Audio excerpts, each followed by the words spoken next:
biarkan LGBT diperbolehkan, LGBT, iya kan? Ya, biarkan iblis Kan seperti LGBT cahaya ini diperbolehkan. bicara. Nah itu, padahal katanya dulu nggak boleh kan Biarkan gitu kan? iblis seperti cahaya ini bicara. Nah itu. Jadi Biarkan nggak iblis seperti usahlah cahaya ini bicara. nggak usahlah kita Bang, mempercayai. kita tenang dulu. Biar cahaya ini bicara. Si Richard ini kita Biarkan dengar apa iblis yang mau seperti ditanyakan cahaya dulu Bang. Si bicara. Richard ini Bang, kita dengar dulu Bang. Biarkan iblis seperti cahaya ini bicara. Kenapa itu? Biarkan Kita dengar dulu iblis seperti kamu cahaya si bicara. Richard pengikut Yahweh ini Bang untuk ngomong Bang. Kita dengar dulu Bang apa mau ditanyakan. Iya. Silakan. Iya, jadi begini Bang Cahaya. Enggak, kamu dulu tunggu dulu Bapak. Biasa saja ini si Richard dulu mau ngomong dulu. Dia kayaknya udah kebelet dia. Biar kami dengarkan dulu apa mau disampaikannya, apa yang mau ditanyakannya. Waduh, begitu ya. Menurut saya cahaya ini siapa? Mau menghakimi Pak Pendeta gereja? Emangnya dia Tuhan? Ngaca dulu kau, sudah bertobat atau belum? Kami itu berhak menghakimi para malaikat. Malaikat pun berhak kami hakimi. Jangan kau Iya, betul. bilang nggak berhak. Udah. Betul. Kalau jika iya katakan ya, jika tidak katakan tidak. Udah. Jadi Iya, jangan betul, bilang betul. ngaca kau. Kau dulu yang ngaca. Udah. Iya. Emang kau Aku siapa berhak rupanya? menghakimi kau, iblis. Woi Richard, emang kau siapa? Emang kau juga Melarang-larang orang. siapa? Emang kau juga siapa? Emang kau siapa? Hah? Kau juga siapa? Iblis, kamu tuh Iya, iblis. Kau yang mengucapkan kau itu iblis, bukan saya. Iya, Gimana iya. sih? Iblis, kamu tuh iblis, tahu iblis. Kenapa? Kau nggak suka kalau ditelanjangi semua Cahaya dusta-dusta dan iblis tahu. dalam gereja? Hah? Kamu nggak suka, Iya. Richard? Kalau dusta-dusta iblis kami telanjangi dalam gereja itu dusta-dusta iblis. Udah bang, ribut jadinya bang. Ini aja lah, kita diskusi santai, coba santai dulu. Ini Bang Bang Doni Sialagan mau santai nggak ini bang?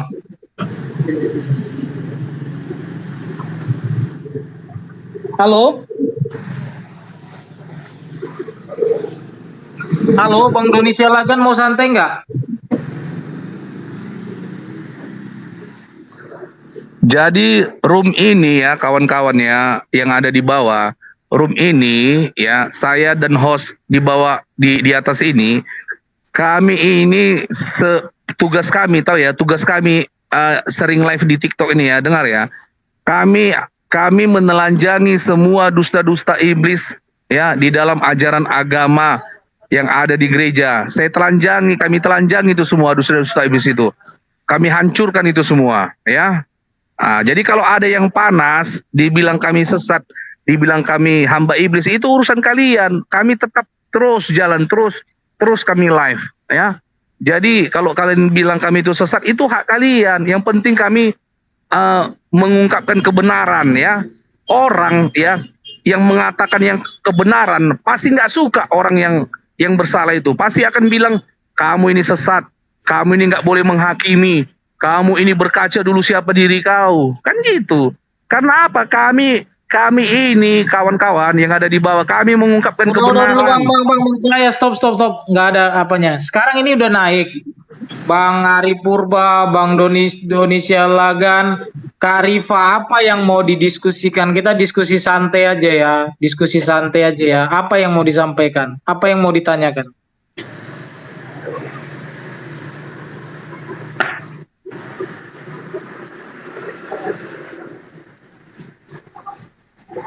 Halo, ada yang ngomong nggak? Bang Ari Purba mau ngomong nggak? Saya mau nyimak dulu host karena memang saya ada beberapa pertanyaan terkait. Saya mau mendengarkan kembali apa benar yang saya dengar tadi, bahwa host mengatakan Yahweh itu adalah iblis dan hukum Taurat itu datang dari iblis gitu. Itu dulu yang perlu saya ketahui, Bu host. Makasih. Oke, kita buka pelan-pelan aja Bu ya, jangan kita bawa emosi. Hukum Taurat kalau memang dari Tuhan itu kan nggak bisa dibatalkan Bu ya. Jadi Ibu tahu nggak hukum Taurat itu ada berapa Bu?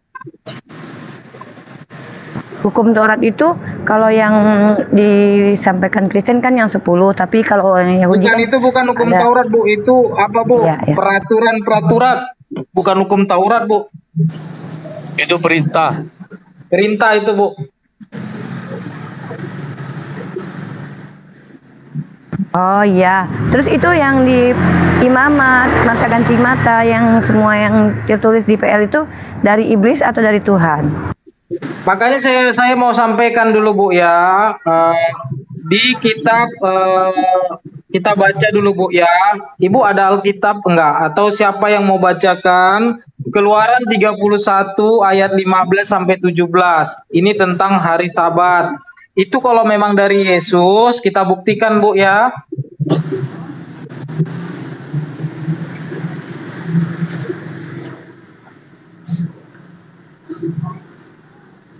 Atau siapa ya? Saya bacakan aja ya. Keluaran 31 ayat 15 sampai 17. 6 hari lamanya boleh dilakukan pekerjaan, tetapi pada hari yang ketujuh haruslah ada Sabat. Dari hari perhentian penuh, hari kudus bagi Yahweh. Setiap orang yang melakukan pekerjaan pada hari Sabat, pastilah ia dihukum mati. Sudah, tidak ada tawar-menawar, hukum mati. Maka haruslah orang Israel memelihara hari Sabat dengan merayakan Sabat. Turun-temurun menjadi perjanjian kekal. Kalau udah tahu kekal berarti tidak bisa diulang-ulang ya, nggak bisa direvisi, nggak bisa dibatalkan ya. Antara aku dan orang Israel, maka inilah suatu peringatan untuk selama-lamanya, sebab 6 hari lamanya Yahweh menjadikan langit dan bumi, dan pada hari yang ketujuh ia berhenti bekerja untuk beristirahat. Nah, sekarang jadi pertanyaan. Ini katanya peringatan untuk selama-lamanya. Lalu kita buka di Yohanes 5 ayat 17. Yohanes 5 ayat 17. Apa isinya? Tetapi Yesus berkata kepada mereka, Bapakku bekerja sampai sekarang, maka aku pun bekerja juga. Sebab itu orang-orang Yahudi lebih berusaha lagi untuk membunuhnya. Bukan saja karena Yesus meniadakan hari Sabat, tetapi juga karena ia mengatakan bahwa Tuhan adalah Bapaknya sendiri dan dengan demikian menyamakan dirinya dengan Tuhan. Udah, Bu. Di kitab Taurat tentang hari Sabat dan peraturannya, siapa yang meniadakan atau melanggar hukum Taurat, dia harus dihukum mati. Tapi Yesus jelas-jelas. Dan hukum itu kekal. Katanya, di hukum Taurat hukum itu kekal, tidak berubah-berubah, turun-temurun, tidak boleh direvisi.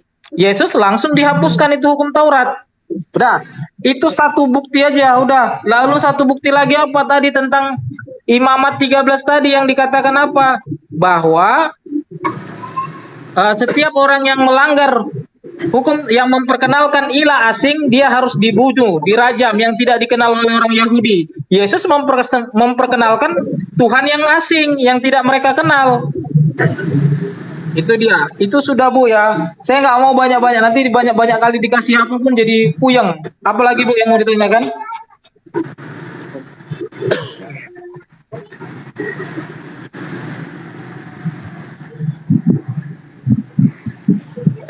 Jadi Iya. Lanjut. Jadi begini ya, kawan-kawan yang ada di atas sama yang di bawah. Jadi kalau wawasan agama itu mengatakan ibadah itu pergi ke tempat ibadah. Contoh pergi ke gereja beribadah, kan begitu. Itu wawasan agama. Nah, ketika beribadah pergi ke gereja itu namanya ibadah ritual atau ibadah seremoni atau ibadah liturgi, ya, yang sudah diatur sedemikian rupa oleh manusia, ya, oleh manusia. Nah, sedangkan ibadah spiritual itu berbeda dengan ibadah ritual. Nah, kalau ibadah ritual itu, ya, itu yang tidak yang kasat mata, yang bisa dilihat. Contoh si Karpidol pergi ke gereja tadi jam 8, pulang si Karpidol dari gereja jam 10. Nah, itu ibadah ritual, bisa dilihat dengan mata. Ya. Nah, sedangkan ibadah spiritual itu yang diajarkan Yesus apa? Ya. Kasihilah sesamamu manusia seperti dirimu sendiri. Jika pipi kirimu ditampar, berikanlah pipi kananmu. Artinya, jangan membalas kejahatan dengan kejahatan. Balaslah kejahatan dengan kebaikan. Nah, itulah ibadah spiritual yang diperkenalkan oleh Yesus. Bukan ibadah ritual, kawan-kawan. Datang ke gereja jam 8 sampai jam 10 begini. Nanti datang lagi begini. Bukan seperti itu, kawan-kawan ya. Nah, contoh lagi. Ibadah spiritual itu bagaimana? Contoh ya. Nah, kita punya utang nih. Kita punya utang. Nah, utang kita ini nggak kita bayar-bayar sama orang. Nah, itu kita udah nggak ibadah namanya itu, kawan-kawan. Contoh lagi, kita dagang ya. Kita dagang, ini kita jualan nih. Ada orang beli ya. Beli dong beras 1 kilo. Nah, kita kasih cuma 8 on. Kurang 2 on. Itu udah nggak ibadah, kawan-kawan. Itulah saya bilang, ibadah itu yang paling penting itu ibadah spiritual, bukan ritual, pergi ke gereja, pergi ke sana gitu. Enggak seperti itu, kawan-kawan. Gitu, kawan-kawan. Jadi lebih berat untuk melakukan ibadah spiritual daripada ritual, kawan-kawan. Gitu. Dan kebanyakan ya, ini maaf ya kawan-kawan, kebanyakan ibadah ritual itu isinya itu orang-orang munafik.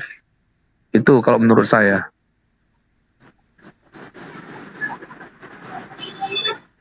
Yakobus 1, Bang. Yakobus 1 ayat 27 boleh dibaca. Ibadah yang sejati dan yang murni dan yang tak bercacat di hadapan Tuhan Bapa kita adalah mengunjungi yatim piatu, janda-janda tua dalam kesusahan mereka, dan menjaga dirinya tidak tercemar oleh dunia ini. Ya, itu adalah ibadah yang sejati, yang murni. Itu juga ibadah spiritual, ya betul Bang Hos. Itu juga ibadah spiritual, iya. Betul.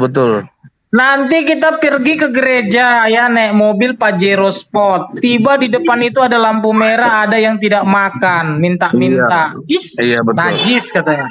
Iya, betul. Dilewatkan aja seolah-olah kita tidak tahu dan tidak peduli. Itulah makanya dibilang tadi. Contoh, orang-orang pergi ke gereja-gereja Bonafit, GBI, saya langsung aja ya, pakai mobil Mercy segala macam, Pajero, Alphard, Velfire, Fortuner, tapi di depan lampu merah itu ada yang minta-minta, dilewatin aja. Iya, betul. Jadi makanya iya. Lanjut, host. Makanya kata Yesus, siapakah sesamaku manusia? Kata pertanyaan orang ahli Taurat dan ahli Farisi. Lalu Yesus terangkan, ada seorang pengusaha, seorang pedagang, turun gunung. Lalu di tengah jalan dia dirampok, lalu dia pingsan. Lalu lewatlah ahli-ahli Taurat, ya. Dia menyingkir sedikit. Lalu lewatlah orang Farisi. Dia tidak mau melihat. Lalu lewatlah orang Samaria yang bukan satu kawanannya.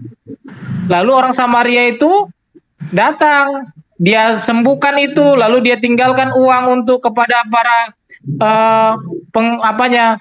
suster perawat. Jadi Yesus bertanya, jadi siapakah dari yang ketiga ini menjadi sesama manusia? Ya, orang-orang ahli Taurat, ahli Farisi langsung mengatakan itu yang ketiga, yang memberi pertolongan. Begitulah yang jadinya namanya kasih sesama manusia. Jadi kasih kepada Tuhan juga dicakup di dalam yang memberi. Matius 25 ayat 34 sampai 40. Barang siapa memberi kepada saudaraku yang paling hina ini, dia memberinya kepadaku. Itu udah kata Yesus, jaminannya sorga. Nggak ada jaminan sorga ke gereja, nggak ada. Siapa yang berani buka ayatnya di mana? Bahkan sinagoge itu sudah dihancurkan. Nggak ada lagi boleh bangun-bangun gedung. Yang ada gedung rohani, yaitu hati kita. Jadi ya kawan-kawan ya, yang ada di atas maupun di bawah, ya, itu tidak ada satupun ayat yang mengatakan kalau kita tidak pergi ke gereja itu kita masuk neraka. Nggak ada itu, ya. Kalaupun ada itu diucapkan oleh pendeta kalian, itu hanya menakut-nakuti kalian supaya apa? Supaya kalian tetap rajin datang ke gerejanya, dan kalian rajin ngasih kolekte, kalian rajin ngasih perpuluhan, kalian rajin ngasih pembangunan uang iuran pembangunan gereja kawan-kawan. Jadi kalian itu cerdaslah dikit orang-orang Kristen ini. Jangan kalian mau dibodoh-bodohi sama pendeta. Ya, tidak ada ayatnya yang mengatakan kalau kalian tidak ke gereja kalian masuk neraka. Tidak ada kawan-kawan. Ya, kalau perlu kalau ada pendeta yang bilang ke situ ajak masuk ke room ini. Ya, masuk ke room ini biar kami permak dia, ya. Biar kami kuliti dia semua dusta-dustanya ya kawan-kawan ya. Selamat pagi. Selamat Ya siang. pagi bang. menjelang sore. Salam damai sejahtera bang. Salam damai sejahtera. Halo Pak Cahya. Salam bang. Ini Bapak ini terusnya kadang Islam, kadang Kristen. Bapak Kristen atau Islam nih? Aduh, kau nggak perlu bertanya. Kau itu udah kepanasan kau. Nggak perlu kau tanya seperti itu. Nggak ada gunanya. Aduh. Loh, kok bisa gitu ditanya Kristen Islam nggak mau coba? Udah nggak usah kau tanya seperti itu. Dari tadi kami ngomong-ngomong tentang Yesus, kau udah tahu kan kami ini siapa. Jadi nggak usah lah perlu banyak kali bacotmu di situ, kawan. Nanti kebenet lagi akun kayak Togar semalam ini kan. Iya terserah, dibeli lagi. Kenapa rupanya? Kejang-kejang kau. Ku beli lagi. Kenapa rupanya? Bukan masalah itu Pak. Kita kan mengedukasi, ngomong-ngomong dengar orang kan. Kau itu takut kurasa. Banyak orang-orang Kristen kami cerdaskan. Nah, selama ini kalian bodoh-bodohi orang Kristen itu, kalian doktrin dengan ajaran-ajaran yang menyesatkan, kan begitu. Jadi nggak usahlah gurui kami inilah. Bahas yang lain aja atau kau cari room tempat lain aja lah, nggak usah di sini kau. Iya. Cari room kau aja lah. yang benar. Kau cari aja lah panggung kau. Kami di sini memberitakan kebenaran. Kau cari aja lah room Apa yang kau. Bapak ceritakan itu tadi? Ya Coba. udah, kau kan kepanasan kau. Udahlah. Bang, dengar lu bang, Iya. dengar bang. Kepanasan ini. Oke, Purba. Apa yang mau kau tanyakan Purba? Coba lu tanya sama. Ya, tanya lah. Oke, Tanya lah, biar Purba. simpel. Halo host. Ya, biar simpel ayatnya. Ayat selamat siang PS. Coba tunjukkan di mana ayatnya ke gereja itu masuk ke sorga, dan tunjukkan ayatnya kalau nggak ke gereja kita ke neraka. Tunjukkan ayatnya. Ya, oke. Bagus itu Bang Os, bagus itu. Selama ini kan dibodoh-bodohi pendeta. Orang-orang ke gereja ini dibodoh-bodohi pendeta. Silakan jawab Purba. Dan Kita tunjukkan nggak usah apa bang, yang nggak usah pakai apa ya. Aku tahu abang suaranya kuat-kuat karena Kau abang nggak usah lagi melebar, di pinggir Purba. jalan. Kau nggak usah Oke, melebar. bang, lanjut aja bang. Kau nggak usah Percaya, melebar. Oke, kita ngerti. Kau jawab tenang aja. aja, santai aja.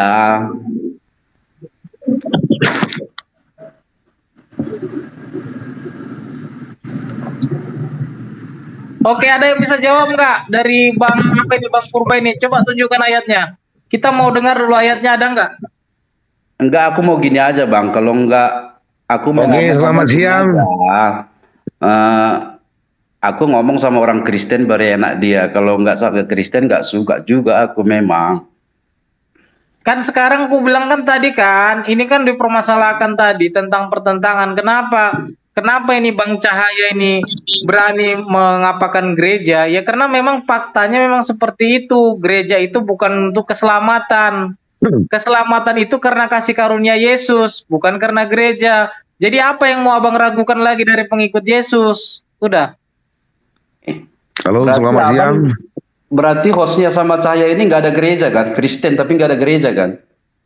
Tubuhku adalah bait Tuhan, udah. Nah, di Tempat situ. bersemayamnya Roh Kudus adalah tubuhku, di mana 2-3 orang berkumpul dalam namaku, aku ada di situ. Yesus itu tidak kenal waktu, tidak kenal gedung. Di mana 2-3 orang cukup, kata Yesus, sudah. Halo, Pemahaman Bapak aja yang bawa itu ya kan? halo. Pemahaman Bapak, Bang Host, Bang Cahaya, ada nggak ayatnya Bang? Di mana 2-3 orang berkumpul dalam namaku, maka aku ada di situ, ada nggak? Masa pemahaman aku, katanya Bang? Halo. Ya, selamat siang. Halo, selamat siang. Ya, apa itu Bang PS? Apa lagi yang mau dibahas? Selesai tentang gereja ya. Jangan bahas lagi gereja. Kalau mau bahas yang Ya, lain boleh. baik. Apa yang mau dibahas Bung lagi? Host, Bung Cahya, iya. Ya, baik, terima kasih ya. Ini menarik sekali ya. Memang kalau berbicara tentang Yesus pasti memang menarik karena memang banyak perhatian ya, menjadi pusat dunia untuk menjadi bahan. Nah, sebenarnya kalau mau bicara tentang ini ada dua hal ya. Ada dua hal itu. Yang pertama, ada yang tertulis dan ada yang tersirat. Nah ini. Iya. Sebenarnya orang memaknai tentang agama ini adalah suatu kepercayaan. Di mana kepercayaan ini kita yakin bahwa kita dilahirkan dengan keadaan saat di mana kita dilahirkan dan juga mendapat asupan ajaran, baik itu gereja atau agama manapun di tempat itu. Setelah itu, setelah kita besar, baru kita mulai belajar, mulai membaca dari Al-Quran, membaca dari Alkitab, dan lain sebagainya. Itu yang menjadi hal yang kedua. Namun sebelumnya kita belum begitu tahu tentang apa itu ajaran agama ya sebenarnya. Dalam pembelajaran yang kita tahu di SD, TK dan sebagainya, nah itu kan kita belum begitu paham ya. Nah, acap kali banyak orang yang setelah mendalami, mengetahui tentang ini, mulai membanding-bandingkan, oh saya punya kitab ini tulis tentang Yesus seperti ini tentang Muhammad, ini seperti ini, dan lain sebagainya. Sekarang ini kembalikan ke masing-masing pribadi. Soal terkait dengan benar dan tidak itu adalah iman dan kepercayaan. Nah, sehingga tadi ada teman-teman yang sudah naik mempertentangkan itu, saya yakin benar ada yang tertulis dalam kitab suci tadi yang seperti disampaikan oleh host dan juga Cahaya benar. Ya, gereja yang sesungguhnya itu kan kembali ke hati kita. Namun gereja sebenarnya didirikan itu sebagai tempat di mana kita bisa berdoa bersama, tempat di mana sekarang gini Bang, oke Bang, stop lalu dulu, Bang. lalu Bang, yang berikut perintah saya itu sambung, Bang, perintah tindakan itu kita Bang, sebagai udah. Perintah itu ada nggak Ya, perintah saya itu lanjut secara dulu. spiritual? Udah, siapa yang menyuruh membangun itu? Ya. Saya lanjut dulu. Lalu yang berikut, sesungguhnya gereja itu tempat untuk kita bertobat. Sebagai manusia pasti kita ada kekilafan dan dosa. Hanya kita boleh Ya namanya bertobat, dusta tempat kita iblis untuk, Bang, katanya juga katanya diri. dusta, katanya Lalu gereja itu yang tempat berikut. orang bertobat, tapi nyatanya gereja itu menjadi Untuk tempat Ya didengarkan dulu merasu host, susu domba. Udah. halo host, didengarkanlah satu-satu berbicara, jadi saya nggak dapat Saya nggak perlu Lalu yang narasi-narasi berikut, yang seperti itu, Bang. Narasi seperti itu dusta yang Abang masukkan. Ya, Yohanes 8 ayat 44, iblislah yang menjadi bapamu. Ya, dia Sekarang itu begini. berdusta. Udah. Dikatakannya gereja itu nanti tempat orang bertobat. Saya terangkan aja. Tapi nyatanya apa? Gereja itu menjadi sarang penyamun, menjadi tempat pemerasan susu domba oleh para hamba-hamba Tuhan yang mengaku hamba Tuhan. Udah ditempelak kok sama Yesus, ngapain lagi Ya, dipakai narasi-narasi seperti itu? Makanya nggak paham juga. Baik, Bung Os, ya, saya lanjut dulu ya. Ya, begini. Jadi itu tergantung dari kepercayaan tadi itu, tergantung dari kepercayaannya. Jadi ada orang yang mengatakan ya tempat untuk mengaku dosa dan lain pertobatan sebagainya. Lalu yang sesungguhnya tadi itu kan bagaimana kita berbuat baik kepada orang lain. Saya contoh hal yang real saja. Kita mengaku orang baik, tapi kita berkata orang bacot, kita berkata dengan itu juga sebenarnya itu bukan perkataan atau tindakan kita yang baik. Jadi saya sebagai refleksi bahwa memang sesungguhnya gereja itu adalah tubuh kita. Bagaimana kita menempatkan diri, membawakan diri kepada sesama kita di masyarakat ataupun di mana. Itu yang diukur sebenarnya. Nah, seperti itu Bang Os. Oke, kita buka dulu Bang, Matius 11 ayat 12 ya.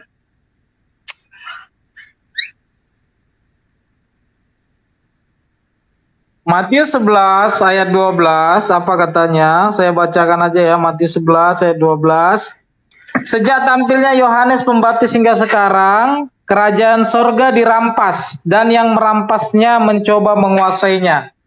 Jadi kerajaan sorga itu ada di mana? Aku tanya dulu. Karena Yesus datang untuk beritakan kerajaan sorga. Mungkin orang Kristen bilang kerajaan sorga itu di mana? Coba dulu Bang PS ini, di mana kerajaan sorga itu, Bang?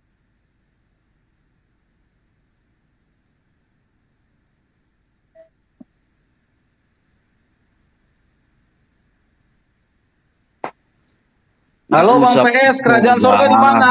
Bang Tobi, Bang Purba, di mana kerajaan sorga? Pertanyaan apa itu? Sorga belum ada pernah manusia masuk sorga. Jadi nggak ada yang tahu Yang sorga tanya itu. kerajaan sorga itu di mana? Karena Yesus selalu beritakan kerajaan sorga itu di mana? Ya tunggu kematian lah biar tahu mana sorga kan gitu. Sudah stoplah narasimu, nanti kubukakan, siap itu bertobat ya.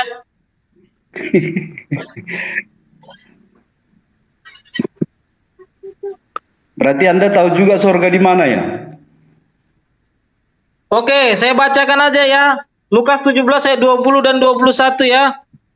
Atas pertanyaan orang-orang Farisi, apabila kerajaan Tuhan akan datang, Yesus menjawab, katanya, kerajaan Tuhan datang tanpa tanda-tanda lahiriah. Juga orang tidak dapat mengatakan, lihat ia ada di sini dan ia ada di sana. Sebab sesungguhnya kerajaan Tuhan ada di dalam kamu.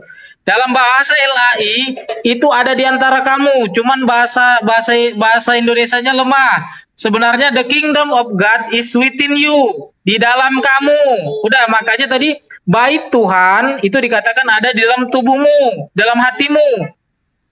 Kenapa kerajaan sorga itu ada di dalam hatimu, di dalam tubuhmu?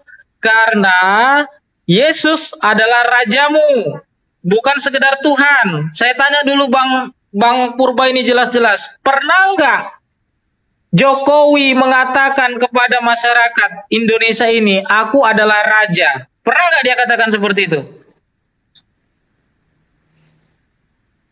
Enggak. Atau pernahkah Raja Charles di Inggris mengatakan, aku adalah presiden? Pernah nggak? Enggak. Sorga itu adalah kerajaan. Jadi yang tertinggi di dalam sorga itu adalah raja. Nah, agama yang tertinggi adalah Tuhan. Jadi makanya RT 6 selalu tanya, di mana Yesus berkata, akulah Tuhan, akulah Tuhan. Karena Yesus tidak sedang membahas agama, tidak bawa agama. Bukan rapat DPR. Yesus sedang membawa kerajaan, memperkenalkan kerajaan sorga. Siapa rajanya, di mana wilayahnya, apa hukum kerajaan sorga, bagaimana masuk ke dalam kerajaan sorga, siapa musuh kerajaan sorga. Itu diterangkan Yesus. Cuman teologi nggak menjelaskan itu. Teologi asik ketuhanan. Terakhir sama seperti Petrus, tertipu. Lihat, mungkin itu hantu. Tuhan dan hantu itu cuma dibalik aja pengertiannya, tulisannya.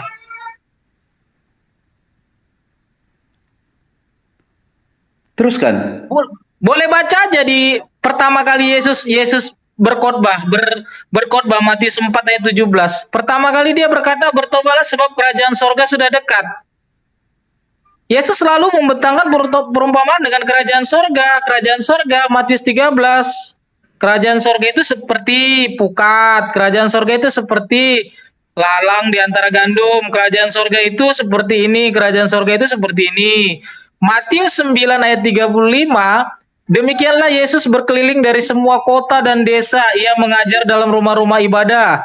Lalu memberitakan Injil kerajaan sorga. Udah, itu yang diberitakan. Bukan kitab Matius yang mau diberitakan, Injil kerajaan sorga.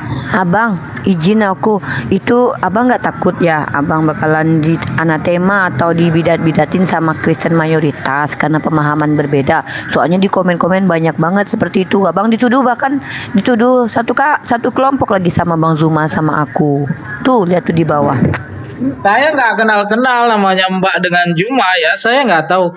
Karena Kristen ini mau diluruskan. Saya memang dengan segala macam ajaran-ajaran yang awal, dengan segala macam doktrin, terakhir Kristen itu terkotak-kotak. Tidak maksudnya ini. Jadi untuk host ini sekarang agamanya apa sekarang? Saya mau tanya. Kalau lahir saya dari lahir itu Kristen, tetapi setelah mengikut Yesus masuk ke dalam kerajaan sorga, saya mengaku bahwa Yesus itu adalah Raja Bapa Sorgawi yang menciptakan langit dan bumi dan yang memberikan keselamatan kepada saya, mengampuni dosa-dosa saya. Jadi saya kadang-kadang juga miris ya. Saya berani tanya jawab tentang Yesus karena saya kenal Yesus ya. Ya, Yesus itu bagaimana? Kalau Ya, Bapak Trinitas itu dari Kristen, siapa? kasih Dan gitu. tahu gereja Bapak apa. Jadi begini, Intinya. kalau memang Anda adalah Kristen, yang Anda kutip dan Anda cobai sama kami ini apa sesungguhnya kalau Anda memang Kristen? Ya biar Kalau Anda Anda memang paham mengerti bahwa apa Yesus itu tujuan sedang Anda. membawa kerajaan sorga, bertobatlah sebab kerajaan sorga sudah dekat. Tinggalkan itu ya, ajaran-ajaran yang lama itu, anggur yang baru masukkan ke dalam kantong yang baru. Udah, anggur yang lama itu yang Anda pegang itu, yang Anda yakini itu, coba bandingkan dengan anggur yang baru yang baru disampaikan. Apa itu? Saya udah berani pantang, cuman nggak ada yang mau jawab. Menjabarkan ini, kami perlu tahu sekte yang Anda Saya anut itu adalah apa? membawa kerajaan sorga. Apakah Udah, perlu dibukakan nggak Protestan? ayatnya? Apakah Protestan atau Apen? Kan begitu yang ingin kami ketahui. Nggak jelas ini Apa? Pak Tobing. Gerejanya aja pun nggak ada itu. Apa Sekte yang memang Memang Anda nggak ada anut kata itu Yesus. Kau sekarang? besok daftar ke gereja ya, baru kau jadi jemaatku ya. Nggak ada seperti itu Yesus katakan. Bagaimana Anda mengatakan saya ini menjadi penganutmu sementara Anda aja tidak saya kenal apa yang Anda anut, Kristen mana? Halo, ya Bung Os, Bang Tobing. Halo, Ya, selamat siap. siang. Selamat siang. Ya, selamat siang. Ya, begini. Saya rasa ini setelah saya simak, ini adalah ada oknum-oknum yang sedang menguji. Iya, Jadi kita saya mulai rasa ngerti. kita tidak perlu menanggapi. Ya, Tuhan Yesus itu baik dan tidak perlu kita menanggapi untuk memperdalam soal agama, keyakinan itu kembali kepada pribadi masing-masing. Benar. Itu saja. Sedangkan Kemudian Agama tidak ada. Emang dan kemudian apa? Yesus agama adanya apa? gereja, Nggak ada agamanya. adanya Di mana gereja, Yesus bawa adanya agama? gereja, adanya Makanya kau gereja nggak tahu, yang udah, Yesus adanya gimana bawa gereja, agama? adanya Tanya dulu gereja, samamu. itu akan adanya mendapat gereja kita hukumnya merasa imbalannya. bangga. Kalau ada gereja kita merasa bangga dan kalau ada pendeta kita merasa bangga, bisa mendidik, ya bisa mendidik. Tetapi apabila Anda mencela seorang pendeta yang selama ini mengatakan seperti tadi, tidak ada yang mendidik. Ya, siapa yang mau bacakan Matius 24 ayat 1 dan 2? Kak Rifa boleh bacakan nggak Kak Rifa? Matius, Ya, boleh Matius? ya. Matius Ya, saya Bang 24 Hos. ayat 1 Halo. dan 2. Ya, saya. 24 ayat 1 dan 2. Baik, saya bacakannya. Sesudah Ya, itu Bang Yesus Hos. keluar dari Ya, bait Allah begini. lalu pergi, maka datanglah Ya, murid-muridnya dan begini. menunjuk kepada bangunan-bangunan bait Allah. Ia berkata kepada mereka, kamu Kita melihat tidak semuanya perlu, itu? ya. Aku berkata Bang kepadamu, Tobing. sesungguhnya tidak satu batu pun di sini akan dibiarkan terletak di atas batu yang Halo, lain, Bang semuanya Tobing. akan diruntuhkan. Udah jelas semuanya, yaitu bangunan-bangunan yang berbau dengan bangunan. Yesus tidak ingin semuanya diruntuhkan. Yesus ingin adalah penyembahan secara roh, spiritual. Yesus itu ya ingin penyembahan secara roh, spiritual, hubungan secara roh, spiritual, bukan nyanyi-nyanyi, bukan jingkrak-jingkrak. Udah, dia itu ingin roh, spiritual, spirit. Udah. Apa yang mau dibela? Tadi sudah saya tanyakan, di mana ayatnya Yesus suruh ke gereja, bangun gedung gereja, lalu kalian bangga. Bahkan dia udah katakan, kamu melihat semua bangunan itu, semuanya akan diruntuhkan, kata Yesus. Udah nggak paham juga sih, sudah saya bilang.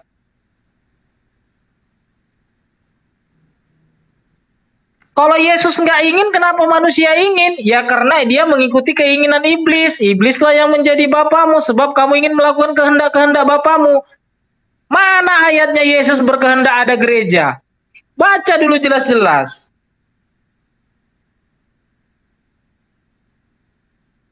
Kalau bukan kehendak dari Yesus berarti kehendak dari iblis. Hati-hati, makanya saya bilang tadi jangan aduh banggaku ada pendeta hebat, banggaku ada ada gedung besar gereja. Emangnya Yesus butuh? Enggak. Di dalam gedung yang hebat itu ada penipu, ada pencuri, ada pembunuh, ada lesbi, ada homo yang berbalutkan agama, udah. Yang Yesus inginkan itu pribadi-pribadi yang datang kepadanya untuk bertobat.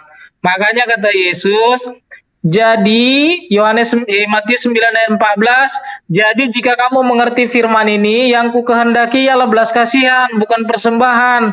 Sebab anak manusia datang bukan untuk memanggil orang benar, melainkan orang berdosa untuk bertobat. Udah. Jadi jangan merasa karena saya ke gereja, nanti ke gereja hari Minggu, hari Seninnya udah merokok, terus udah menipu orang, terus udah mukulin orang, nanti hari Minggu ke gereja lagi gitu loh. Gitu yang terjadi dalam kekristenan. Terus datanglah jawaban klien nanti dengan gampang, ya ini kan pribadinya, balik lagi ke pribadinya.